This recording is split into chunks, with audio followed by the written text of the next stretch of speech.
Ora viva! Passando por aqui, queridos, para partilhar com você aquela meditação que nós costumeiramente fazemos. Estamos aqui na primeira semana de abril, já primavera. Eu aqui colhi umas flores lindas aqui desse lugar para te mostrar. Olha, muito lindas. Não são artificiais, tá? Olha, são mesmo flores nessa estação maravilhosa. Tô até aqui com uma t-shirt também, tu vai reparando aqui, não foi de propósito, mas também me deu a vontade de sentar nesse lugar para falar com você, que muitas das vezes quando nós passamos por novas estações, nós começamos a fazer uma reflexão e tirarmos lições daquilo. Eu estava aqui meditando num texto que eu quero pensar com você nele, que está uma parábola, né, que Jesus contou em Mateus capítulo 9, versículo 17, que diz sobre não se coloca vinho novo em odres velhos. Diz assim: do mesmo modo, ninguém deita vinho novo em odres velhos, porque o vinho rebenta, perdendo assim o vinho e os odres. Portanto, o vinho novo deve ser metido em odres novos, e assim se conservam ambas as coisas. Quando você tem a oportunidade de ir a Jerusalém, você consegue ter uma dimensão mais clara, porque muitas das vezes o guia, ou ele é um arqueólogo, ou é um estudioso da cultura. E eu lembro que quando nós fomos apresentados aos odres lá, numa criação enorme de cabras, de ovelhas. Não sei se você sabe, Israel é um país desértico, que é um dos maiores exportadores de flores. E você vai entender onde eu quero chegar. Quando fala de odres, naquela altura era utilizado para fazer o transporte principalmente de 4 coisas: de água, de azeite, de vinho e de leite. E o odre, ele é produzido através da pele, do couro, da cabra e de outros animais também. Mas nessa explicação que eu participei foi de cabra. E ele diz que quando é tirado a pele, ela é deixada a secar durante vários dias no sol. Depois é feito ali várias batidas para gerar uma elasticidade até a produção do odre ficar pronto. E é interessante, queridos, porque o odre ele precisa de ter essa elasticidade, que numa linguagem de hoje nós podemos falar que é uma resiliência, que é a capacidade de voltar ao seu estado original. E quando você percebe que, por exemplo, aqui em Portugal, já estamos caminhando para... hoje é o desconfinamento, né? Uma boa parte dos comércios vão estar sendo desconfinados, os restaurantes, enfim. E nós aprendemos tantas essas coisas nesse tempo de pandemia.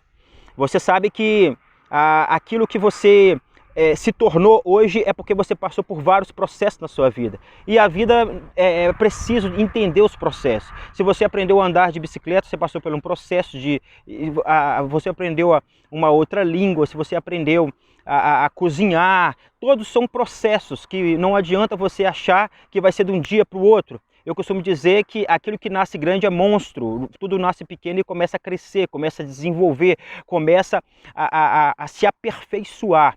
E quando nós chegamos nessa fase, você percebe que isso começou ali no final de 2019, nós já estamos em 2021, tantas circunstâncias, você de repente passou por perdas como eu passei, de entes queridos, de pessoas próximas, através de tantas coisas que nos esticou, que nos fez termos resiliência nesse tempo de pandemia. Eu estou falando aqui no cenário de Portugal, que é onde eu vivo, mas eu sei que no Brasil também, apesar de estão falando de outras variantes, a vacinação está em todo vapor.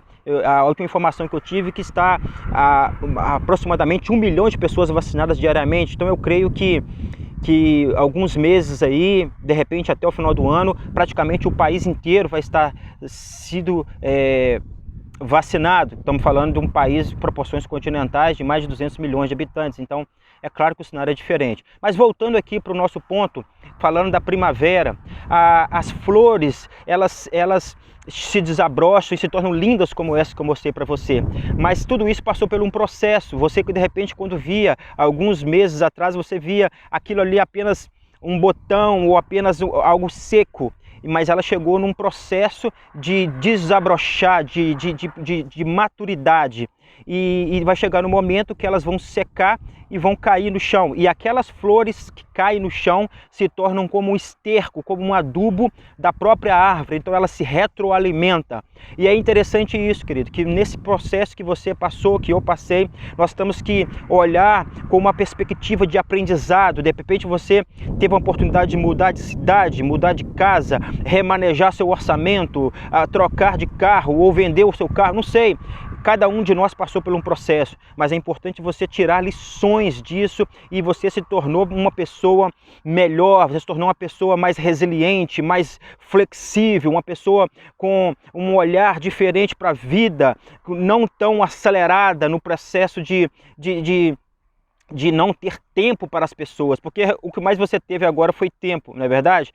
E você de repente agora quer voltar a conviver, a se relacionar, a estar próximo de pessoas, e isso é saudável, porque a gente sabe que as doenças emocionais já têm sinalizado aí que tem aumentado muito, principalmente nesse contexto que nós vivemos de confinamento. Mas eu quero desafiar você a pensar nisso, no novo tempo para a sua vida agora.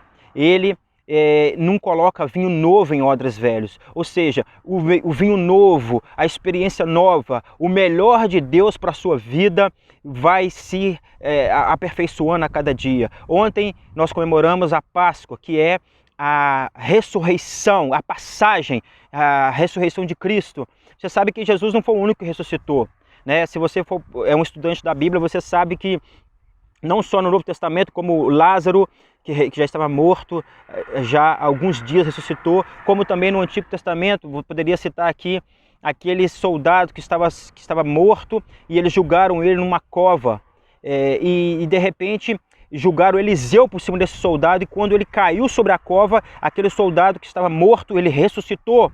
Poderia citar aqui também a filha da viúva, a Talita Cumi, levanta-te, e tantas outras pessoas que morreram e ressuscitaram. Mas o diferencial de Cristo, que ele não apenas morreu e ressuscitou, ele está vivo pelos séculos do século para sempre. Então, se ele venceu a morte, ele pode vencer todas as circunstâncias que você está atravessando e acha que não tem mais esperança. Ele ama você, ele se importa com você e ele quer trazer vida, ele quer trazer um vinho novo. O vinho representa, entre várias coisas, alegria. Ele quer trazer uma alegria diferente. Naquela passagem do primeiro milagre de Jesus, nas bodas de Caná da Galileia, eles ficaram surpresos, porque o vinho que estava sendo servido era um vinho bom.